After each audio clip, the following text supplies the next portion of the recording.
해병대가 6명의 사상자를 낸 상륙기동 헬기 마리논 -1 추락 사고 원인 규명에 18일 착수했다. 조종 과실과 기체 결함 등 모든 가능성이 열려 있으나 기체 결함에 따른 사고일 가능성에 벌써부터 무게가 실리는 분위기다. 마리논이 그간 크고 작은 결함을 보여온 국산 기동 헬기 수리온을 개조한 기종인 데다 메인 프로펠러가 떨어져 나간 것이 이번 사고의 직접적 원인이 된 것으로 파악됐기 때문이다. 특히 해당 헬기는 이번 사고 직전까지 기체 진동 현상을 겪어온 것으로 확인됐다. 군 당국은 일단 육군과 해군 해병대에서 운용하고 있는 90여 대의 수리온 및 계열 헬기 운항을 전면 중단키로 했다. 해병대는 조영수 해병대 전력기획실장 준장을 위원장으로 조사위원회를 구성하고 조사에 착수했다.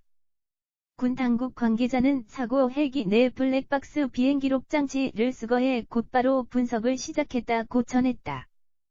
264 물결표 사인 5초 뒤 날개 분리. 헬기를 포함한 항공기 추락 사고의 원인은 크게 조종사 과실과 정비 불량, 기체 결함 등 3가지 가능성으로 분류된다. 이번 사고의 경우 이제 막 원인 조사에 들어간 상황이지만 전문가들은 물론 군 관계자들도 기체 결함 가능성을 거론하고 있다. 해병대가 이날 공개한 사고 당시 폐쇄회로 CCTV 영상에 따르면 사고 헬기는 전날 오후 4시 41분 해군 육전단 내 활주로에서 시험 비행을 위해 이륙했다. 이륙한 지 약 4 물결표 사인 5초 뒤 메인 프로펠러의 4개 날개 블레이드 가운데 1개가 갑자기 떨어져 나갔다. 이어 나머지 3개 날개도 한꺼번에 본체에서 뜯겨져 나가며 곧바로 추락한 것이다. 이 같은 정황으로 볼 때 일단 조종사 과실이 있었을 가능성은 높지 않다는 게 대체적 시각이다. 더욱이 사고 헬기는 기체가 심하게 떨리는 진동 현상을 보였다고 한다. 군 소식통은 기체가 떨리는 문제 때문에 수차례 정비를 해왔다며 사고 직전에도 이 문제를 해결하기 위해 정비를 받았던 것이라고 전했다. 애당초 기체 결함이 있는 것으로 판단할 수 있는 현상이 있었던 것이다.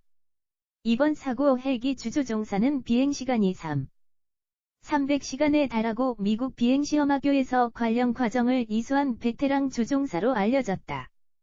메인 프로펠러가 분리되며 추락한 이번 사고는 과거 에어버스 헬리콥터 유로콥터 외 슈퍼퓨마 헬기 사고와 비슷하다.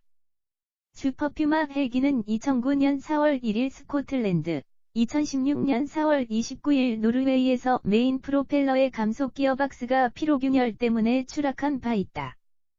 수리온 결함, 접이식 날개 문제. 수리온은 한국의 첫 토종 기동 헬기라는 이름으로 출발했으나 크고 작은 결함을 지속적으로 드러내왔다. 2015년 1월과 2월 엔진 과속 후 정지 현상으로 비상 착륙했고 같은 해 12월엔 같은 원인으로 추락했다.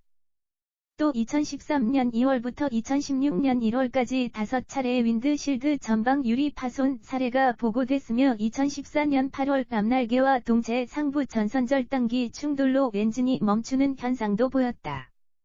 감사원은 지난해 7월 수리온이 비행안전성을 갖추지 못한 채 전력화됐다고 지적하기도 했다. 때문에 이번 마리논 사고도 수리온 결함의 연장선상에 있는 게 아니냐는 관측이 나온다. 반면 마리논만의 특징에 주목해야 한다는 지적도 나온다.